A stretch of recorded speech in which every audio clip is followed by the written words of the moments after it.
Okay.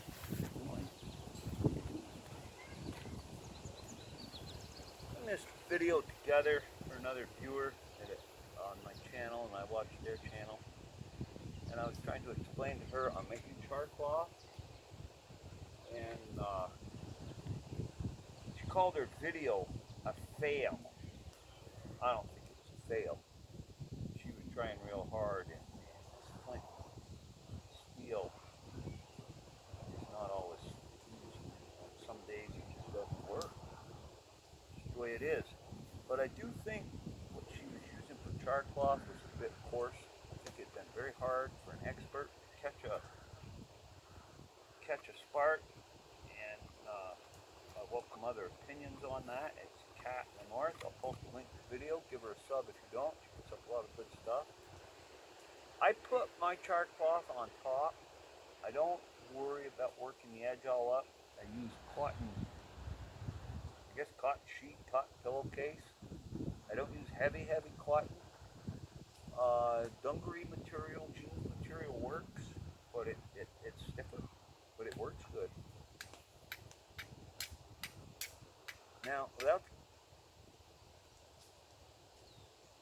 Now, we're a long way from a flint and steel fire, trust me, but we did catch the spark. You know, and I bet I can't do it again in a million strikes. See, that I can't. Usually when the camera's on, it gives me the hardest time for this.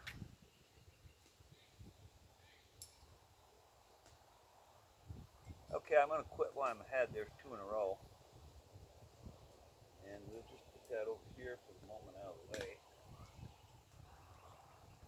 Okay, to make char cloth, it's very simple. There's a lot of videos on this. This is pillowcase. You can cut it into perfect little squares.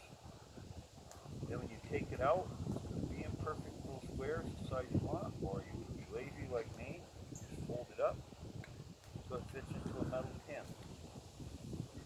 I'm using an Altoids tin. I have one somewhere. There's my old one I usually use, but I've already made it. Okay, I know she has a Leatherman. You can use the point of your knife, not that knife. Use the point of your knife for this. If you're bothered by that, you can use a little screwdriver right there will work. Probably could, actually I'm going to do it like this because I don't want to bend it.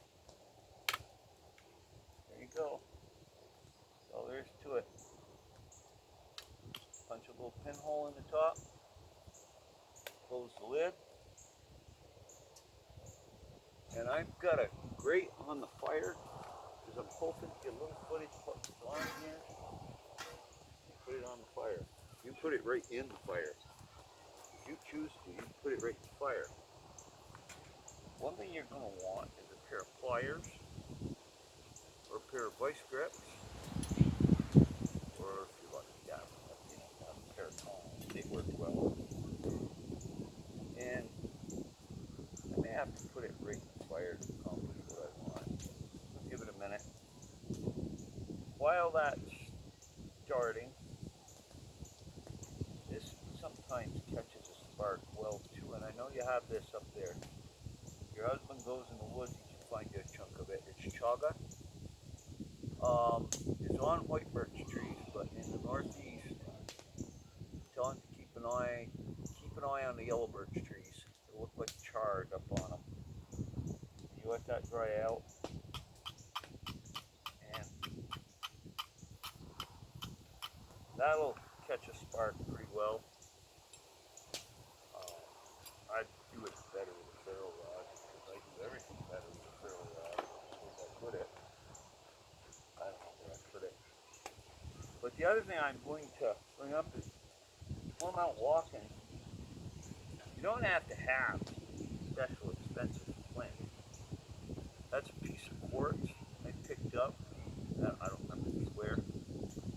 And if you want to make sharper edges, you don't have to have a special hammer. I do have a rock hammer here somewhere. Rock hammer. You just put it on a piece steel, give it a crack, and it goes flying. You might want some glasses on. And it'll make some pretty good edges to work with. You see that sparks? That's, I think they call it quartz. I don't really know my stones that well.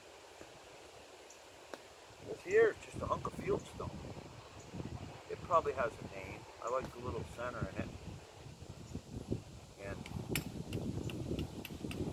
And yeah, there was one, but I don't think you could see it. Give it a crack. Break it off the map.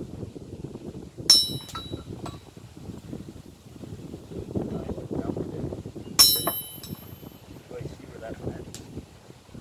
And the only problem with this, okay, that gave us some good edges.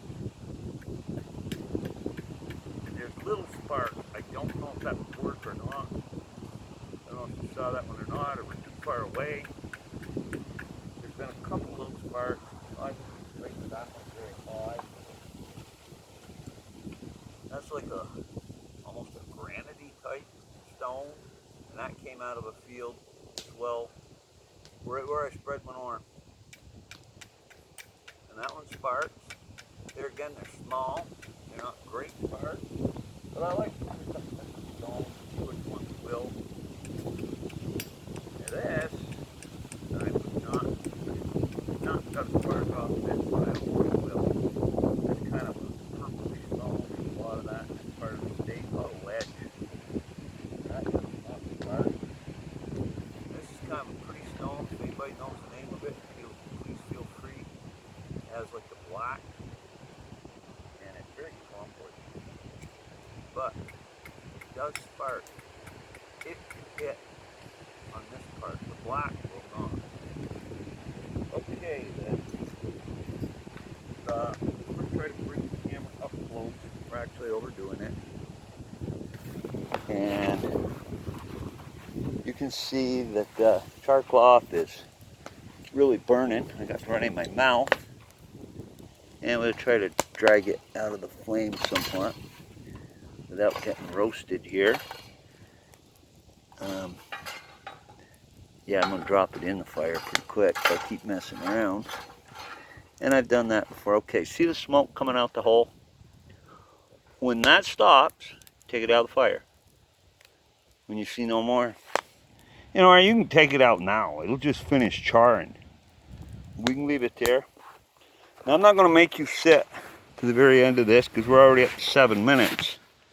But hopefully I'll either come back with a picture or something and show you when it's done. But it's very easy to make. And you want it fresh and dry, and you're going to have a lot better luck.